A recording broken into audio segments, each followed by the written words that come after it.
The country's multi-party democracy is in trouble. How so? And what are the alternatives and remedies? Political analyst Susan Booysen joins us now. Good evening and welcome. We are in for factionalized and alternating multipolar party systems. Susan, what does that mean?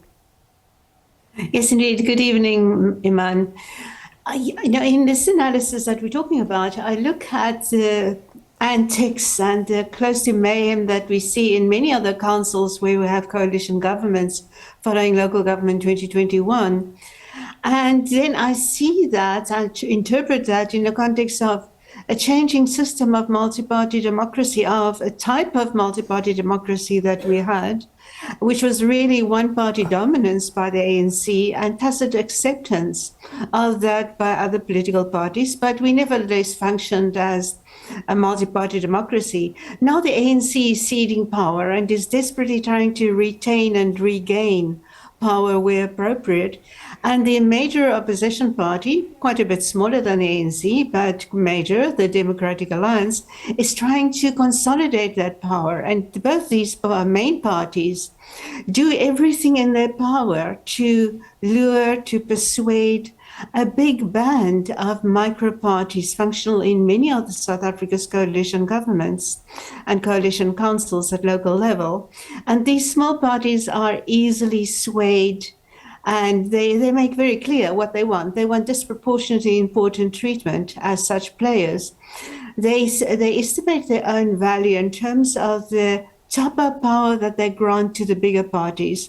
And if that is 1 or 2 seats in a council, they are demanding treatment, positions, municipal portfolios of choice that are on par with parties much bigger and have much more of a proportional representation on a big scale. And so this leads to much unstable politics. These small political parties have their own new rules, and these include that they get this disproportionate power, they get respect beyond what they, of course, everybody deserves respect. I mean, a political party respect in terms of how much higher than what their actual value is. And they also flip very easily between the two major political parties. And this for me is a sign of South Africa's particular type of transition to a form of maybe eventually multi-party democracy.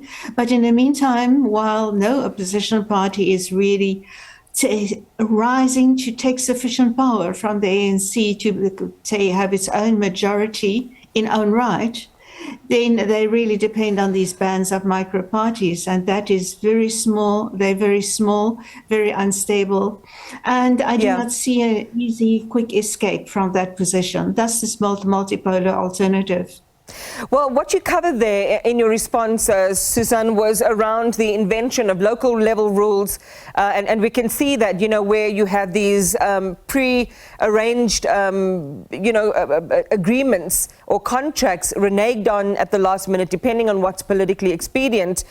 You also talked about the anatomy of micro-parties and their place in the coalition story. But let's go back to democracy's, the dawning of democracy's coalition politics playbook. And we had our first taste of it during the transition from apartheid to democracy. Remind us of the 1994-2006 period and how having a super interest was the glue that bound everyone together. Yes, that coalition really came as a sign, as a symptom, a good symptom of the times. There was a national transition that had to take place. And the political parties, these ones, some were more representative of the old order, the National Party and the Carter Freedom Party at that stage, and the ANC of the rising order. And it was part of this conciliation of building a national interest, of really celebrating a new type of unity.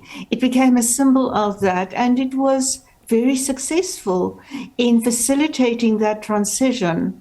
Although, as we all know, a year or two after that, about 2 years, then the National Party exited, by then the new National Party exited from that coalition. But it had served a good purpose. The IFP remained a little bit longer in that. But there was national interest. There was not so much shared policies, but acceptance by the smaller parties that the ANC would implement its policies as a bigger party. But that was really aligned with the political culture of the time. Well, let's talk about, and I want to go back to the micro parties and how they can play their hand more strategically. In fact, let's just go to the essence of it at all. You know, in terms of political longevity, really growing the base, is the way that they're going about it right now credible and sustainable? Yeah, I really, from what I can observe, and this is from really watching these coalitions and the micro parties very closely, is that it is, their project is sustainable in that there is no alternative coming up for it. The Democratic Alliance and EFF, as the two biggest opposition parties, are just not growing and consolidating that support that the ANC is ceding.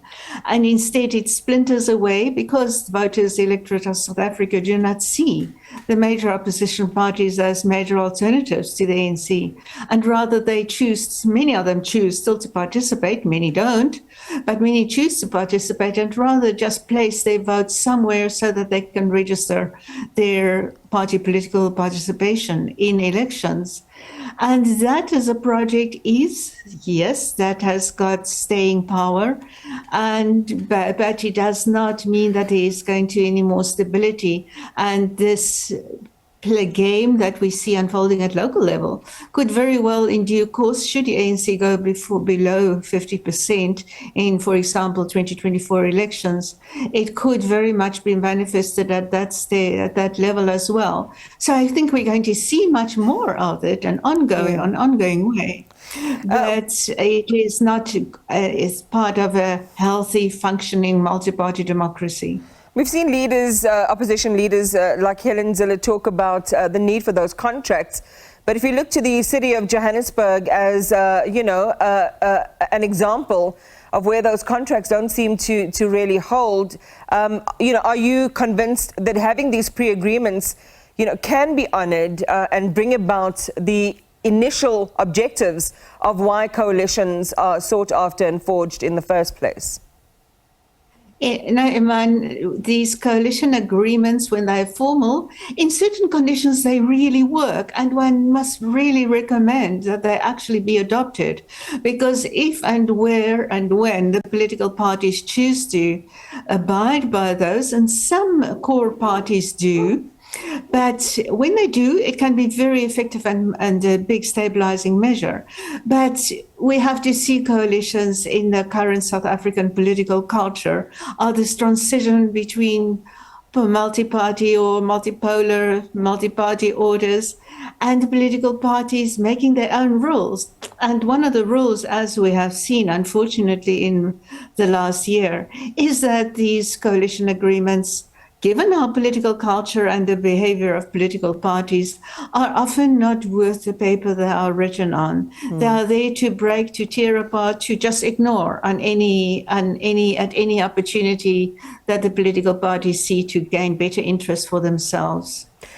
Susan, thank you so much. I mean, we can obviously talk a bit more about Denmark and Germany and how they're modeling all of this, but we'll get to that in a future interview. And in the meantime, people can read your op-ed that you've just penned with the subject as a focus. I really appreciate your time, political analyst Susan Booysen.